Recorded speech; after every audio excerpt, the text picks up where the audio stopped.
Alrighty, hello and welcome to lesson 7 of Last Epoch University. I can't believe we're already 7 lessons in. Today we're going to focus on the first part of defenses. I've decided to break defenses into 2 parts because it's a lot of content. It'll be easier to record it and it will be easier for you to go back and find what you want by having it into defenses 1 and defenses 2. So that's what we're going to do. This also starts the first sort of part of getting into more advanced topics. Defenses themselves are not particularly advanced, you know, even as a basic player you need to know about them. So this is going to be good for new players as well. Definitely recommend it for new players, but some of the concepts I go over, some of the details we cover here, go into a little bit more detail than we've been going into previously. Some numbers will be used. Yeah, so if you are, even if you're a veteran player, there might be some stuff you learn from this. And hopefully you'll have a really good understanding of defenses in Last Epoch, especially in comparison to games like PoE. Some of the stuff we'll definitely compare once this lesson is over. All right, let's go ahead and get into the specifics of defenses. So there are a lot of defensive options in Last Epoch, and it's very important that you consider your defenses, because if you don't, well, you will die. Defenses are definitely a primary concern. And so with that being said, we're going to cover some of the defenses today. In this lesson, we will cover HP, ward, sustain, and resistances. Lesson 2, we will cover everything else there is to worry about with defenses. So let's start with HP, or hit points. So if you played any ARPGs before, or any RPGs in general, you are probably very familiar with hit points. If you haven't, well, it's like your most basic defense is basically your life. The more HP you have, the more damage you can take before dying. If you hit 0, you are dead. So if you have 100 hit points, you can take 100 points of damage before you die. And if you have 1,000 hit points, you can take 1,000 points of damage before you die. So pretty basic stuff. HP is effective against all damage, because just by the very nature of what it is, any damage will affect hit points. And so having more hit points is good against all damage types. High amounts can negatively impact sustain, though. If your sustain isn't high enough, so it's not always necessarily the best thing to have more HP, or at least in comparison to other options. But we'll cover this more actually next. Well, after ward, excuse me. Okay, ward works like additional HP. In fact, let me see, do I have a character who has ward that I can show here real quick? Because ward can be seen on your character in a particular way. I don't know if this one can do it. This one can. Let me get a ward build real quick. A build that can do ward. I've got to have a spell blade. Anyway, while that's loading, so yeah, it works like additional HP. Actually, it's on top of your HP bar. It's a blue, like, sort of crescent moon. It gets larger. Is the crescent moon in this one, or is it actually like just like a circle? I think I'm mixing up with the PoE. It's a blue thing over your red HP. Let's see, mage. This is actually not one. I may not have a good ward generating build to show. Well, that's unfortunate. Yeah, I don't think I've got anything here that will do ward generation like directly. Actually, I know I can take off the helmet here, and then we can. Okay, this is a lot more complicated than I expected it to be. This off. Do I have any ward generation built into the game, or built into the build? This. Yeah, there we go. See, there's a 100 down here. There's 114, and there's like this little blue thing that goes across it. And the more I add onto it, more I stack on, the deeper that blue bar gets. So that number above the 818 is my health. Number above is my ward, and the game considers or factors in ward first when it is doing damage to you. So ward, you lose ward first, and then you lose HP. Of course, if you lose all your ward, and then you lose all your HP, then you are dead. Like HP, ward is effective against all damage.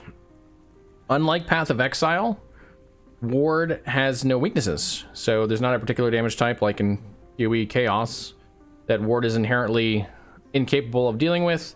It handles all damage just like HP does. Ward is generated through multiple sources, like ward per second. You can find a lot of gear and on passives. Ward on hit, ward on use, ward on kill.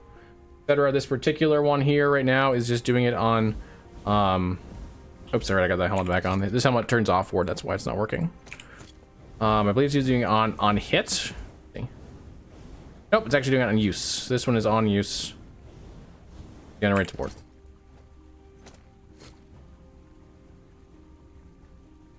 Mage and Acolyte have the most support for ward. And Rogue and Sentinel also have some. Did I skip HP on that one? I did not put what has the most HP. Did I screw up somewhere? I guess I didn't. So I should mention that for HP, how did this not get into the anyway? Sentinel and Primalist have the most like inherent support for HP stacking for HP builds, and Mage and Acolyte have the most inherent support for ward builds, but Rogue and Sentinel also have some support. Rogue in particular has it especially with Silver Shroud, a particular effect that it can create in certain circumstances, and Sentinel has it from Holy Aura. So ward does work differently than HP in a very important way. First off, we mentioned how you generate it is different than HP. It also decays over time. The more ward you have, the quicker it decays. You can see down here we have a little equation. This is the ward loss per second equation. Basically what it tells you is the more ward you have, the faster this decays. But the more ward retention you have, the slower it decays. The ward retention is acquired through passives, gears, skills, and intelligence. You can see your ward retention on your character sheet right here. So this character has 60%. And intelligence gives you 4% ward retention per point. There are other sources that are not exactly, or not specifically intelligence. I think I have some on here actually. Let's see, ward retention. That's ward gained, ward retention here. Right, ward retention here. You can also get it from passives, from gear sources, other places. You can get quite a bit of ward retention. Okay, let's talk about sustain, because sustain is really important for HP. So you take some damage on your health. You need to get it back, right? You can use a potion. That's one option. That's technically sustain. But most of the time, you're not going to want to use a potion. You're going to want to use some other source. That is what sustain means. There are 4 types in Last Epoch. You have Leech, which is you do amount of damage to an enemy. A portion of that damage is returned to you as health. There's Regeneration, which is a passive. You regenerate health at a certain amount per second. There's healing sources. And then there's on action. So like on hit, gain X amount of health. On kill, gain X amount of health. On dodge, etc. Let's start with Leech. So Leech is the percentage of damage dealt replenishes the player's health, as I mentioned. But that amount is restored over 3 seconds. So for example, if you have 10% Leech, you do 1,000 damage. That means you have 100 health coming back to you as Leech source. But you'll get that over 3 seconds, so it's like 33 health per second for 3 seconds. This particular sustain Leech is very strong on high damage builds or builds with high percent Leech. So you can get very high percent Leech in the game. I'm not actually sure what the highest number you can actually. I don't think you can get 100%, but I think you can get fairly close to that on a few builds. So if you have that, then Leech is going to be extremely strong for you. Or if you just have a whole lot of damage, like you're doing 100,000 damage, and you've got 10% Leech, that's 10,000 10,000 Leech that you've got coming up to you over 3 seconds. So it's over 3,000, 33 regen basically for over 3 seconds. And you can also leech on dots, but be aware that the leech type, like on the gear or the passage you have, could exclude this. So if it says X% leech on hit, that doesn't apply to dots. But if it just says X% leech, then it does. How's it going, Kui? How you doing? Okay, now let's talk about regeneration. So this is just a flat amount of HP per second. So on the character sheet, by the way, if you want to find Leech, it is going to be right here. This will tell you what your Leech is. Right? You can see this character has 7% Leech per damage, melee damage leeched as health. As far as regen, you will actually see it here. But this character has 18 HP per second. You didn't miss it. You're just like halfway through, Koi. You haven't fully missed it. We're Not quite halfway, actually. We're a little earlier than that. And this will be on YouTube as well, so you'll be able to see what you missed there and like tomorrow. So regen is determined by two stats. Your base regen, which is a number, like 10 HP per second, if you regen 10 HP per second. But also percent increased regen. Let me see if I can find a good build. I have a couple of builds that actually do regen. I know one. I can show you what this kind of looks like. Because you can get fairly high with regen. You can get in the hundreds per second, which isn't actually as high as Leech, as I mentioned here. Currently tends to be weaker than Leech for the investment in most builds. So some Leech builds can get higher than that. But since it's a passive that doesn't require you to hit anything in order to get it, it does have its uses. So let's see, my Sentinel. And this is actually a newer build I made.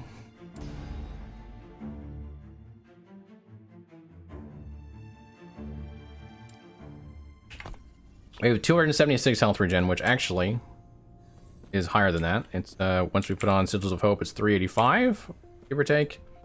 And this comes from, like I said, two factors, two sources. So on my gear here, like I have 10 health regen per second down there. So that's a straight 10 health per second. That's added to my full health regen. And then in other places here, I'll have increased health regen, so like 39%. How this would work is we would factor in all of our health regen per second base. So like, let's say I just had only 10. And then we take whatever our total amount of health regen is, we add that together. So if I had 39%, then we would have our 10% health regen per second increased by 39. So it's another 3.9 health regen on top of the 10, so we'd have 13.9. Is it important, LE? Oh yeah. You want regen for sure. Or you want, not regen, but you want sustain of some sort. You definitely need some sort of sustain. Okay, so that's regen. Yeah, that's how regen works. Again, not as good generally right now as Leech in most builds. There are some builds that can certainly benefit from it. Second to last source of sustain is healing. So healing is just HP restored on heal. It's usually instant, but can be a haunt. So a healing over time. Primalist tends to have a lot of different heal types. There are many forms of it too, but it's often found in skills. And there's a stat for it called healing effectiveness, which increases all forms of healing. And the strength of healing is largely skill dependent. So let's go into a Primalist here and show you what healing generally looks like.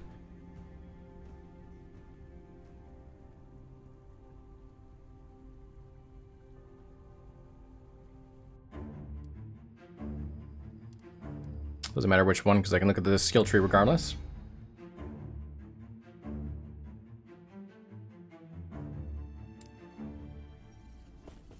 Okay, so a good example of healing is Entangling Roots, which has this node here called Nourish, where it heals allies in this area effect each second. So this is actually a haunt.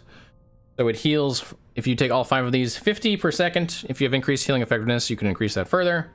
If you had 100% increased healing effectiveness, this would actually end up being 100 per second. There's another good healing skill in Primalist called Atera's Blessing. And what that does is if you use it, the nearest allied target, which can be yourself, is healed for 100 health.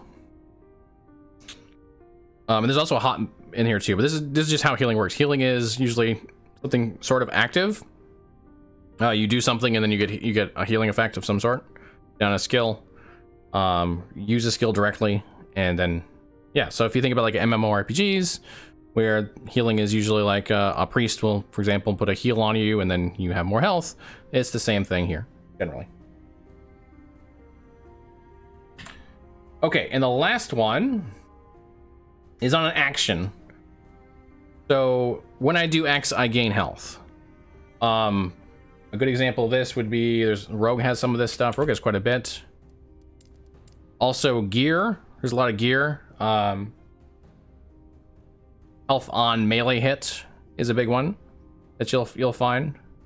There's a health, actually I think it's a heal, yeah. Actually, I'll show you a couple of examples in a minute here. So yeah, so this is motorcycle outside. So this is very similar to healing mechanically, but it is not considered healing, so it's not affected by healing effectiveness. So bear that in mind, that healing effectiveness is not gonna, if you have something that says gain health or something along those lines, if it doesn't explicitly say that it's healing, then it is not a healing effectiveness skill. It is not one that's going to benefit from that.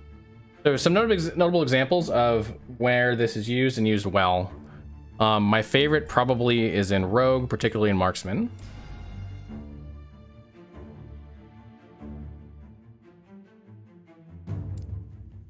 So there's two nodes in here.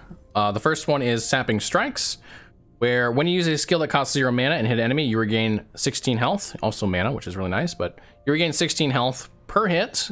Very good on a high attack speed skill. And then that can actually be combined with Draining Arrows, which is 5 health per point here, so a total of 40. It also increases bow attack speed. So this combined with this, Sapping Strikes and Draining Arrows together, can actually be your primary sustain on high attack speed Marksman build. Another one that is very good is on Sentinel.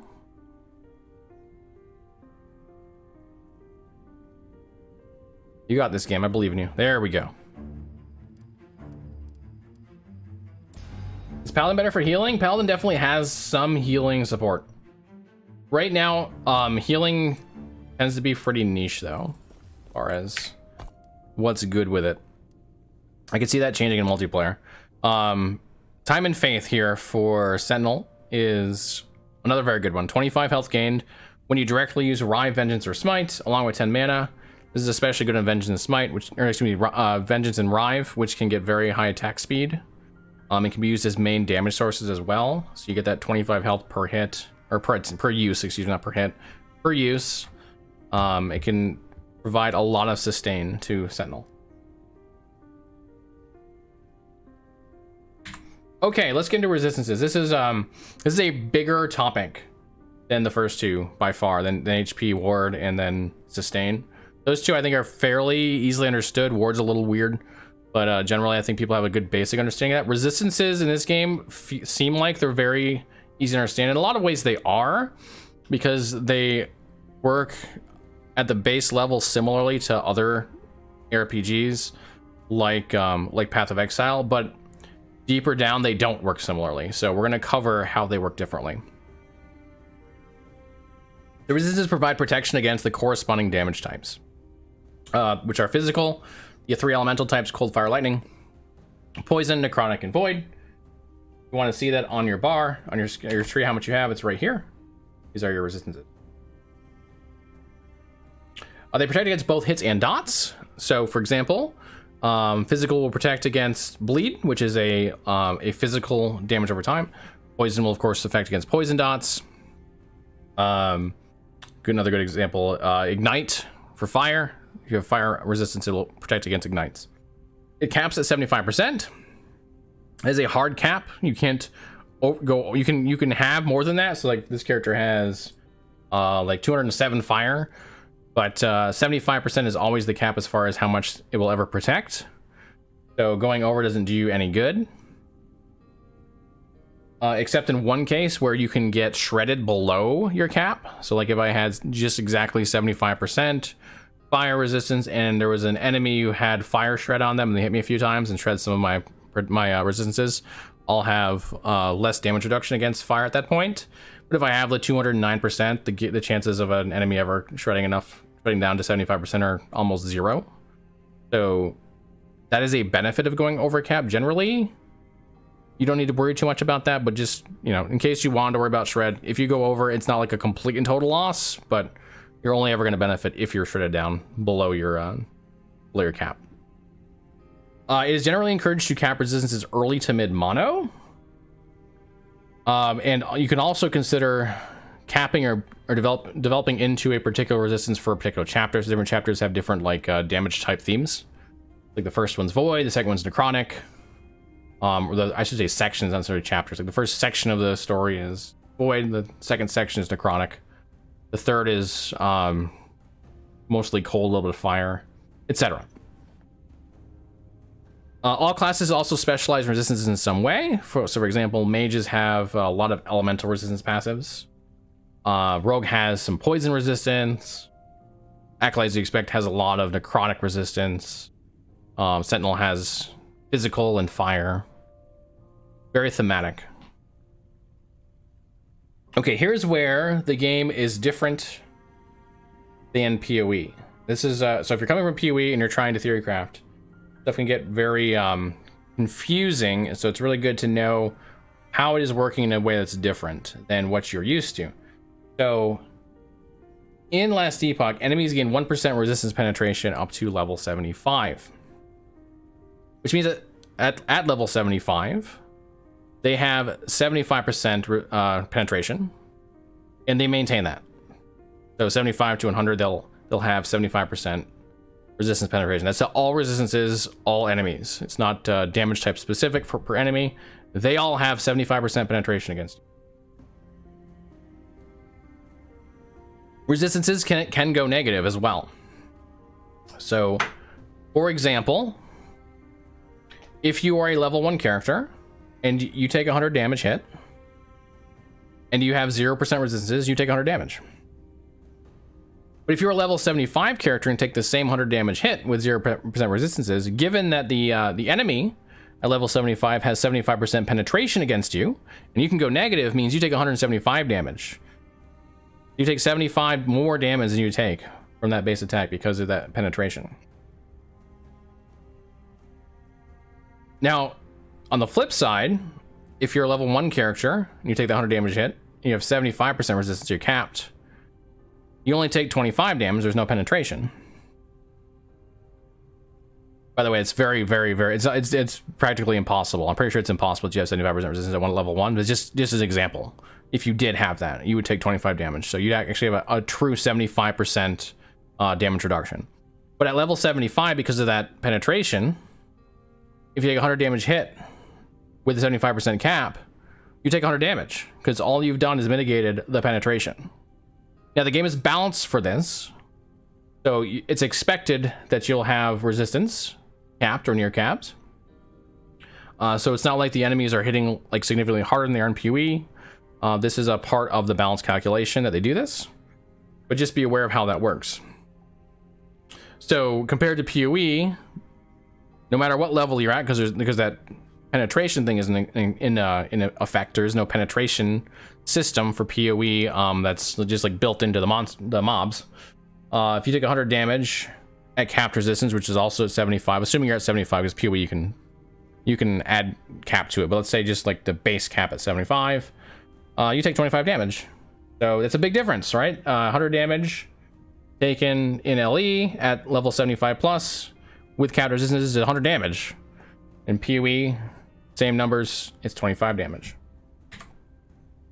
So what does that actually mean though? How does that equate to like the true damage reduction you're getting in the game from your resistances? So in PoE, if you have 75% resistance, it means you have 75% damage reduction. Straight up. That's what you have. But in Last Epoch, you have 75% resistance, it means you have 42.8% damage reduction. So it's less effective than it is in Path of Exile. For further explanation or further understanding of how this works, let's talk about if you don't have cap. Like, what if you're not fully capped, if you're just, like, for example, slightly off? In PoE, if you have 74% cap, you take 26 damage. If you have 75%, not cap, PoE, if you have 74% resistance, you take 26 damage. If you have 75%, you take 25 damage. That's only a difference of 1 damage, but it's a difference of 3.8% as far as damage reduction goes. Now in LE, 74% means you take 101 damage. 75% means you take 100 damage. That's a difference of 1%. What does that mean? It just means that capping resistance in PoE is more important than LE. Because you're so much closer to like actually completely immune with PoE's resistance system, each percentage is more valuable at the end, like when you get closer to cap, than it is for Last Epoch. You should still strive to cap or be close to it in Last Epoch, but the differences are low enough that there are actually circumstances where maybe capping is not as important. So a good example to me is, let's say you are at like 73% physical resistance and you'd like to get to 75, and you could wear a chest piece that would give you your cap, but you'd be foregoing increased health, which is really high on a chest piece. I think you get to like 15-20%, something like that. Don't do it. You're gonna actually nerf your character, because you're only taking 2% more damage by being at 73% phys res, but you're losing a whole lot of health, which will affect you all across the board, including phys. You'll actually be weaker for it. So under most circumstances, if it's reasonable to cap, go ahead and cap, but not always. For the average player who's new, not a big deal. Don't worry too much about it. If you're capping, you're probably going to be pretty tanky overall anyway. But for people that come from PoE, just bear that in mind. Resistances still matter. They don't matter as much as they matter in PoE. Okay. I think, yeah, that's all we've got for today. So tomorrow or the next day we do this, we will be going over all the other defenses, which there are quite a few of. They'll actually probably be longer than this one. I hope this was fairly clear for you. If it wasn't, or if you have other questions, follow-up questions you want to ask about it, feel free to ask in the comments on YouTube, or you can feel free to ask in real time on Twitch. I stream 5 to 6 days a week, and I'm usually streaming Last Epoch. Or also, if you'd like another sorcerer to be a part of the community another way, we also have a Discord that is pretty active. And I will link those down below so that you can have access to them. All right, thank you so much for watching. I hope this enlightened you in some way about some of the defensive options in Last Epoch. More enlightenment to come very soon. Keep an eye out for that. Thank you so much. Enjoy your time in Last Epoch, and I will see you all again real soon.